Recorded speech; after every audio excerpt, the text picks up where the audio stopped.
Bonjour à tous, j'espère que vous allez bien. Moi, ça va nickel. Alors aujourd'hui, on se retrouve pour un nouvel épisode des Cieux ouverts. Aujourd'hui, nous sommes le 24 juin et notre thème d'aujourd'hui, c'est la marque de la bête. Donc, on va commencer en cette nouvelle semaine à discuter de ce thème, parler de ce thème au sujet justement autour, pardon, de la marque de la bête. Avant cela, nous allons tout simplement prier. Seigneur, nous voici à nouveau devant toi. Merci Seigneur pour ce que tu as fait durant les épisodes précédents. Merci pour ce que tu vas faire encore aujourd'hui et ce que tu feras également dans les épisodes à venir. Nous voulons placer ce moment entre tes saintes et divines mains, de sorte à ce que tu puisses nous conduire, de sorte à ce que tu puisses nous guider, de sorte à ce que tu puisses nous parler, Seigneur, au nom de Jésus. Je prie à travers tout ce qui va être discuté en ce jour. Je prie afin que ton nom, Seigneur, soit glorifié au nom de Jésus. Prends totalement contrôle, Seigneur, de cet instant au nom de Jésus. De la même manière que Marie désirait apprendre, elle est venue, Seigneur, à tes pieds. Et c'est pourquoi, Seigneur, nous venons à tes pieds, Seigneur, en ce jour pour pouvoir apprendre, enseigner ta parole au nom de Jésus. J'ai prié. Amen. Alors, le thème, pour rappel, c'est la marque de la bête. Et le verset de mémoire est tiré du livre d'Apocalypse, Apocalypse 13, 16. La parole nous dit, et elle fit que tous, petits et grands, riches et pauvres, libres et esclaves, reçussent une marque sur leur main droite ou sur leur front. Amen. Alors aujourd'hui, on va parler d'un thème, moi personnellement, j'aime bien partager un peu moi mon expérience par rapport à ça, enfin, mon expérience. Mon point de vue, c'est vrai que moi j'avais beaucoup de mal à l'époque à étudier les livres d'Apocalypse parce que vraiment quand on voit tout ce qui se passe, on se dit ah ouais, c'est chaud. Mais aujourd'hui on va essayer d'en discuter, voilà, on va essayer d'en parler. Du moins je vais essayer de vous adresser le message qu'on a pour vous aujourd'hui. Alors, comme vous avez pu comprendre déjà, c'est que c'est une marque, déjà, c'est une marque qu'on appelle la marque de la bête. Donc, la bête ici fait référence à Satan. Et cette marque-là, il faut savoir elle peut prendre différentes formes. Donc, ça peut être, il peut s'agir d'une marque, d'un nom, du nombre d'un nom. Donc voilà, elle peut prendre, c'est vrai, différentes formes. Mais quelle que soit la forme qu'elle prend, finalement, elle demeure la marque de la bête. Donc, c'est une représentation finalement de la bête et quiconque la recevra, que ce soit, la parole nous dit, sur la main droite ou sur le front, sera identifié comme un adorateur de la bête. Donc, en fait, peu importe finalement que vous croyez ou non, peu importe que vous soyez chrétien ou non, à partir du moment où vous recevez cette marque-là, donc encore une fois, que ce soit sur la main droite ou sur le front, vous serez considérés comme des adorateurs de la bête de Satan. Et il faut savoir que cette marque vous permettra à des personnes qui seront encore là, de pouvoir acheter, posséder, vendre ou faire partie de la société. Mais chose importante à souligner, c'est que cela ne se passera qu'après l'enlèvement. Donc ma prière vraiment est que tous, nous puissions parvenir à faire partie des personnes qui seront enlevées, parce que cela concerne finalement uniquement les personnes qui seront restées après l'enlèvement. Donc ces personnes, grâce à cette marque-là, elles pourront vendre, acheter, faire partie tout simplement de la société. Quiconque refusera de recevoir la marque de la bête sera chassé ou est tué. Donc, moi, je ne connaîtrai pas cette période-là, et vous non plus au nom de Jésus, mais il faut savoir que les personnes qui ne recevront pas cette marque-là seront chassées ou tuées. Donc, il y aura des conséquences au fait de refuser cette marque-là. Donc, il faut savoir que cette marque-là, lorsqu'on parle de la marque de la bête, c'est pas comme les tatouages. C'est pas quelque chose qui peut s'enlever, quelque chose qui peut se retirer. Aujourd'hui, les personnes qui se font tatouer et qui souhaitent se détatouer, justement, vont faire des séances de laser ou vont essayer en tout cas de plus ou moins de le retirer. Cette marque-là, en tout cas, elle sera, quel est le mot? C'est une empreinte qui sera indélébile. Indélébile. Hein, ouf, indélébile. Cela signifie tout simplement qu'elle ne pourra pas être enlevée. Donc, c'est pas comme un tatouage. Au contraire, là, c'est quelque chose qui sera sur vous à jamais, finalement. À jamais. Vous ne pourrez pas l'enlever. Même pour les personnes qui décideront de le faire puis de le retirer, ce ne sera pas possible. Parce que ce sera une marque qu'on ne pourra malheureusement pas vous enlever.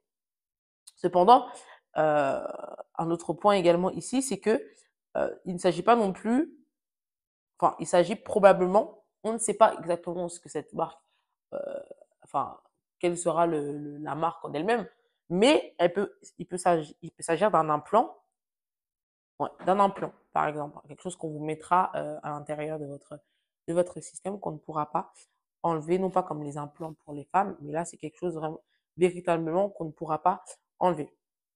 Alors, si la marque de la bête est susceptible d'être un implant, alors cela signifie que quelque chose sera introduit dans le corps de ceux qui seront laissés derrière après l'enlèvement. C'est tout simplement ce que je viens de dire. Et un autre point, c'est que ce sera un signe marquant l'adoration de la bête. Donc, je reviens à ce que je disais précédemment. Donc, à partir du moment où vous avez cette marque en vous, euh, on peut, on peut clairement savoir que, bon, on sait à partir de cette marque-là à qui vous appartenez. Donc, ce sera aussi, je pense, un signe d'appartenance finalement. Nous, par exemple, en tant que chrétiens, si vous voulez, on va mettre par exemple des croix. Bah là, le fait qu'une personne mette cet implant-là, elle appartiendra automatiquement à Satan. Et donc, cela marquera le fait qu'elle adore finalement la bête.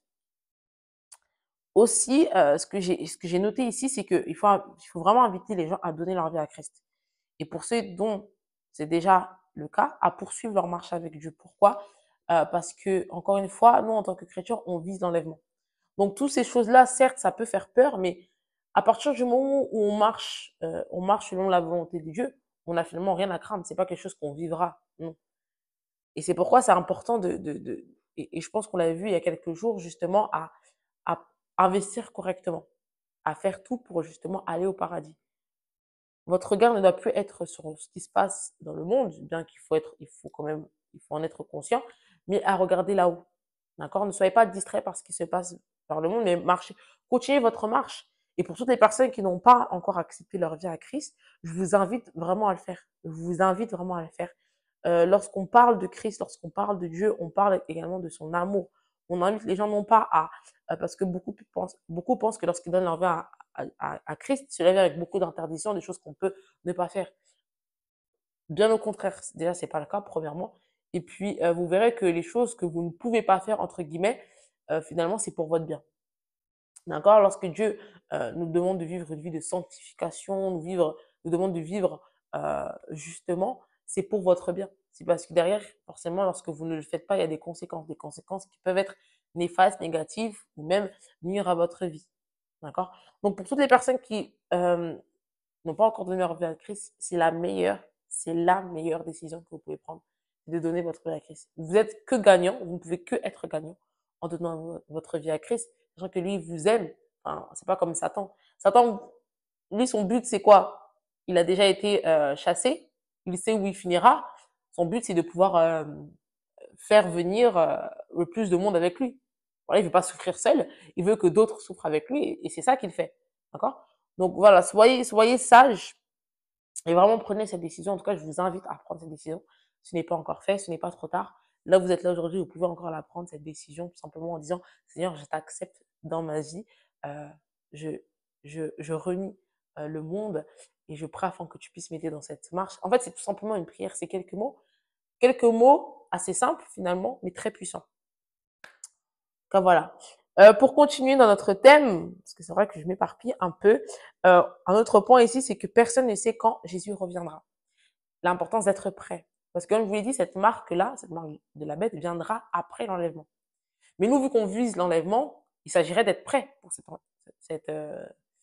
cet enlèvement. Pardon, j'ai du mal. Il s'agirait d'être prêt pour cet enlèvement. D'accord? Donc, et parce que personne ne sait quand cela viendra, bah, c'est quelque chose de quotidien. Tous les jours, il faut être prêt. Parce qu'on ne sait pas quand cela viendra. Je finis avec le dernier point ici qui nous dit que Dieu, justement, Jésus-Christ est mort pour nos péchés, afin que nous puissions régner avec lui pour l'éternité. Encore une fois, cela ne sera que la réalité des personnes qui seront encore présentes après l'enlèvement. Mais vu que ce ne sera pas notre part, je prie afin que nous puissions demeurer dans cette marche. C'est pas tous les jours facile. C'est vrai que parfois les situations autour de nous, les circonstances peuvent jouer sur nous. Mais n'oubliez pas que derrière, déjà c'est pour notre espérance justement, c'est sur l'avenir, c'est sur l'éternité avec Jésus-Christ. Et beaucoup de choses aujourd'hui peuvent nous permettre justement de ne pas lâcher. Et, et cette conscience-là peut aider.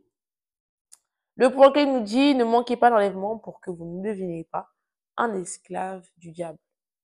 D'accord?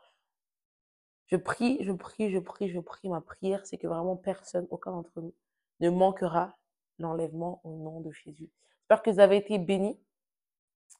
À très vite pour un nouvel épisode.